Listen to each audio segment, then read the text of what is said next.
کمی زنانه چې روزي برابرې دا روزي نه دي د حسن لپاره بعض زنانه داسي چې هغه روزي برابرې دیږي کې نریږي یا په میس کې چې کوم دي بعض زنانه داسي چې داوود روزي میلاوي په میس کې دازي چې کوم دي د حسن لپاره چې کوم دي هغه اختلریږي صفا کې نو دا دی حواله سره ډیر زنانه چې کوم دي د غلط فهمي شکار دي او چې کوم د اصل مسلې علم دی هغه ته نشته ګوره زنانو لپاره حسن پکار دی ظاهر خبره ده زنانه چې کوم دي هغه چې حسن اختیاري خپل ځان صفایي کې خپل ځان چې کوم دي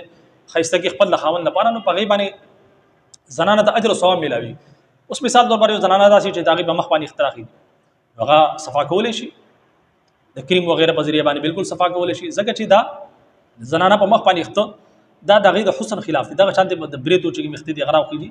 نو هغه صفا کول د زنانه لپاره نه جایز دي بلکې ضروری دی دغه لپاره ځکه چې دا د زنانه د حسن په باره کې دغه په حواله سره چې کوم دی رکاوټ جوړيږي سمجھ کې خبر رااله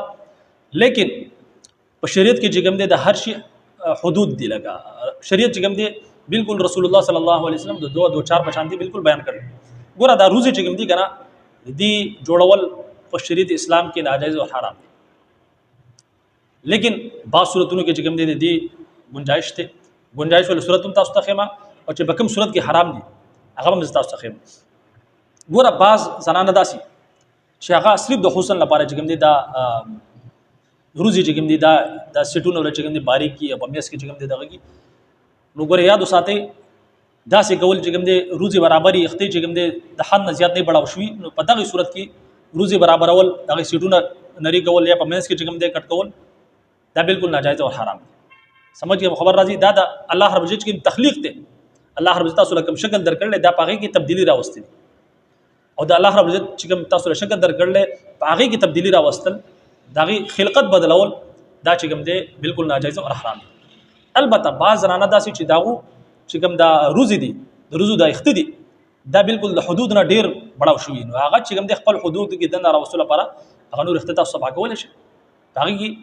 لکه گنجائش جوړيږي دغه شانتي بعض دغه داسې چې بالکل میلاوي په میس کې دا دوړ روزو د اخته چې کوم دی بالکل میلاوي نو دا بالکل چې کوم دی میلاوي دغه نه زیات بد ښکاریږي په دغه صورت کې چې کوم دی په میس کې چې کوم دی تاسو د لګ اخته برابرول شي د دې اجازه شي خو د ډول لپاره چې کوم دي تاسو روزي برابر دي اخته برابر لري د هغه نه باوجود مزید ډول لپاره چې کوم دي د اخته چې کوم دي نری کول د سټونو ول نری کول په میس کې چې کوم دي پدې کې اخته باصل نو دا بالکل ناجایز او حرام عمل له چې کوم زنانه دا عمل کوي ور یاد وساتئ دا بالکل ناجایز او حرام عمل له د دې عمل نه ځان وساتئ امید کوم چې دا مسله تاسو سمجھ کې راغلی اجازه راکړئ السلام علیکم ورحمت الله وبرکاته